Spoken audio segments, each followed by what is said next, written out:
Americans are just not happy with Joe Biden's new EPA mandate. Things are not clear, and it seems like history is repeating itself. In 2013, President Barack Obama made a big claim. He said, quote, "If you like your healthcare plan, you can keep it." But guess what? That was a big lie. When Obamacare started, lots of folks got letters saying their health plans were toast. People were furious. Now, fast forward over 11 years and President Joe Biden is stirring up trouble again, but this time with cars. The worst part? He's not even pretending you can keep your car if you love it. It's like he's just saying, tough luck. But this is not the main problem. The problem is that Biden also is not being upfront with the public about what his new Environmental Protection Agency rule actually means. It is like he's telling car manufacturers to produce EVs by throwing incentives left and right, even after knowing it won't be successful. It becomes a little suspicious why the American president would push companies to go full EV when he knows that the EV market will crash soon. No matter how unrealistic goals Biden has set, the harsh reality is that the electric car craze is crashing hard. The prices of once super popular stocks like Rivian, Lucid, and XPeng are plummeting, losing a whopping 80% to 90% of their peak value. Even Tesla, the big shot in the EV world, has taken a beating, dropping 22% in just 1 month. But wait, there's more gloom. EV stock indexes are way behind traditional car makers by a huge margin, according to Bloomberg data. It's like they're stuck in slow motion while others speed ahead. The reason is clear. The middle class absolutely hates EVs, and companies are slowly dying because of it. Ford's electric vehicle unit reported that losses soared in the first quarter to $1.3 billion, or $132,000 for each of the 10,000 vehicles it sold in the first 3 months of this year, helping to drag down earnings for the company overall. You might wonder, why is this happening? You see, EVs barely hold 4% of the total market share, and it shows that there is little to no demand for electric vehicles. And this problem can't be curbed by increasing production, as it'll only cause makers to lose money. The middle class doesn't want to be forced into buying electric vehicles because of some political agenda. And while the idea of driving EVs is exciting for the new generation, there are several roadblocks that the Biden administration isn't ready to address. Instead, they're trying their best to not let this EV bubble plummet. The slowdown in the electric car industry has experts pointing fingers at a few culprits. Not enough charging stations and not enough affordable electric vehicles. But these are just symptoms of a bigger issue. America's approach to electric vehicles has been off track from the beginning. Instead of seeing electric cars as part of a bigger plan for greener transportation, we've treated them like a direct swap for gas guzzlers. But this approach misses the mark. It doesn't solve all the problems with transportation like emissions and other issues. Coming back to the problem of affordability, the government is trying hard to lure the young generation and car lovers by throwing incentives left and right. But now it seems like even this technique is failing. When an everyday person sees a price difference of $15,000 to $20,000 between an electric car and a gasoline one, it's pretty clear which way they lean. To make electric cars more appealing, the government offers incentives. There is a federal subsidy of $7,500 towards the purchase price, and some states chip in an extra $1,000 to $7,500. Now, while these incentives can sway a buyer's decision, they're not everywhere, and even with them, electric cars still tend to be pricey. The problem? Even with incentives, electric cars often can't match the affordability of gas cars for the average person. Take the median income for a family of 4, around $70,000. Then look at the average price of an electric car in 2022, over $60,000. That's nearly what a family makes in a year. The push to swap gas cars for electric ones has hit some major snags, and one of them is the size of these new electric vehicles hitting the roads. In recent years, American car makers have been all about big cars. There are a bunch of reasons for this, like making more money and funky government rules about fuel. But here's the problem. As cars got bigger, people felt safer in them. So everyone wanted bigger cars. Automakers thought, hey, people only want big cars. So they ditched small models and made everything bigger, which just made the small car folks feel even less safe. It's a mess. Now with electric cars, the trend continues. Automakers are focusing on making electric versions of the big cars everyone loves.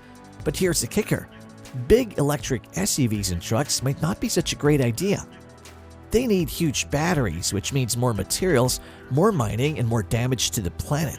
Sure, big batteries let you drive further between charges, but they also make the cars heavier, pricier, and worse for the environment, which ultimately defeats the purpose of choosing EVs. On top of this, China dominates the market for lithium-ion batteries, or LIBs, and electric vehicle or EV batteries, boasting 6 of the top 10 manufacturers worldwide. They churn out over 75% of the world's LIBs and about 80% of the crucial cathode materials that make up these batteries. In 2023, CATL, a Chinese powerhouse in battery production, grabbed a whopping 36.8% share of the global EV battery market. That makes them the only player with over 30% of the market share. It's a big deal because relying on China for batteries, whether we buy them directly or indirectly, isn't great for the US. Politically, President Joe Biden is aiming for electric vehicles to make up half of all vehicle sales by 2030. Additionally, the Environmental Protection Agency, or EPA, has introduced new fuel standards. These standards require auto manufacturers to achieve a fleet-wide average of 55 miles per gallon for cars and light trucks by the model year 2026. This is up from the 43 miles per gallon set by the Trump administration for that year. Between vehicle models years 2023 and 2026, automakers are required to reduce their greenhouse gas emissions by 5 to 10% each year. And while the rules look good on paper, the reality is different and the goals are unrealistic to achieve. As a result, many big companies are either trying to avoid the topic of EVs or delaying the launch of their electric vehicles. Car dealers want Biden to slow down. They're demanding time to improve the battery life and distribute charging stations all over America. Right now, there are only 168,300 charging outlets for electric vehicles, which are unevenly distributed and mainly concentrated near California. Such circumstances are making it difficult for middle-class people to leave their traditional vehicles behind and move to EVs. The EPA expects plug-in electric vehicles to make up between 62% and 70% of the automotive market. But this unrealistic target ignores 2 key facts. First, consumers are not lining up to purchase electric vehicles, which made up only 7.6% of 2023 vehicle sales despite heavy subsidies. American drivers simply aren't embracing EVs because they know these vehicles have shorter driving ranges and longer refueling times, not to mention that they're significantly more expensive. The headline announcing the EPA mandate last month proclaims, Biden-Harris administration finalizes strongest ever pollution standards for cars that position U.S. companies and workers to lead the clean vehicle future, protect public health, address the climate crisis, save drivers money. The timing of this rule seems strategic, giving President Biden a chance to score points with a climate-conscious crowd before the next presidential election. With this popularity needing a boost, he's seizing every opportunity. But if folks really understood the bigger picture, Biden might not be getting as many high fives. The rule, starting in full swing in 2027, puts serious pressure on automakers to ramp up electric vehicle production fast.